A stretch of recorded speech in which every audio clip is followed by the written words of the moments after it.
Hello students, let's read the question. An automobile moves on road with a speed of 54 km per hour. The radius of its wheels is 0.45 meter and the moment of inertia of the wheel about its axis of rotation is 3 kg meter square.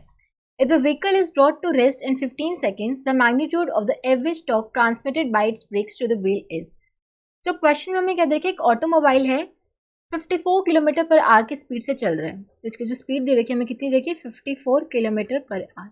इसको अगर metre per second में convert करूँ तो 54 into 1000 divide by 3600 second. ठीक है, तो ये आ जाएगा कैंसिल. 18 3 ज़ा 54, 18 2 ज़ा 36, तो ये आ जाएगा हमारे पास 15, ये 5 पे जाएगा तो 15 मीटर पर सेकेंड आ जाएगा. ठीक है, अब radius of the wheels, radius हमें दे रखी है 0.45 मीटर और moment of inertia of the wheel about the axis of rotation हमें कितना दे रखा है 3 kg मीटर स्क्वायर.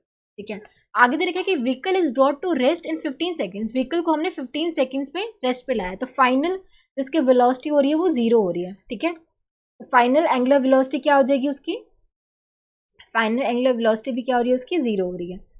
आगे दे रखा है कि magnitude of average torque transmitted by its brakes to the wheel. हमें बताने कि एवरेज टॉर्क क्या होगा transmitted by the brakes to the wheel is. So torque क्या होगा हमारा आई इंटू में अल्फा के इक्वल. तो हमें पहले एंग्लो एक्सेलरेशन निकालना होगा, कितना होगा, ये कैसे निकालेंगे, हमें इक्वेशन पता है W F minus W Y equal to क्या होता है अल्फा टी.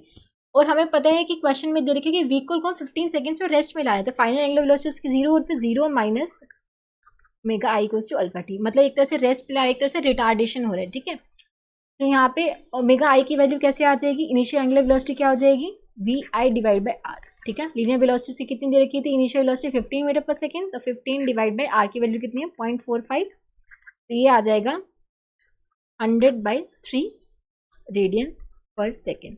ठीक है, तो वैल्यूज पुट करो, -100/3 इक्वल्स टू अल्फा की वैल्यू इंटू में टाइम, कितने टाइम में रेस्ट में ला रहे हैं 15 सेकेंड्स में. ठीक है, अल्फा की वैल्यू आ जाएगी हमारे पास -100/3 इंटू में 15 -100/45 रेडियन पर सेकेंड पे. तो टॉर्क की वैल्यू कैसे आएगी, टॉर्क की वैल्यू आई इंटू अल्फा. आई की वैल्यू क्या है हमारे पास 3 kg मीटर स्क्वायर. अल्फा की वैल्यू कितने हैं, इसका मैग्नीट्यूड निकाल रहे हैं बस, तो 100 इंटू में 45. ठीक है, ये जाएगा हमारा 15 पे, 5 3 ज़ा 15, तो आई टॉर्क हमारा 20/3 आ गया. 20/3 अप्रॉक्सीमेटली कितना होगा 6.66 kg मीटर स्क्वायर पर सेकेंड. ठीक है, तो टॉर्क हमारा कितना आ गया 6.66. Option 1 will be the correct answer. I hope आप सबको समझ आया होगा. Thank you so much.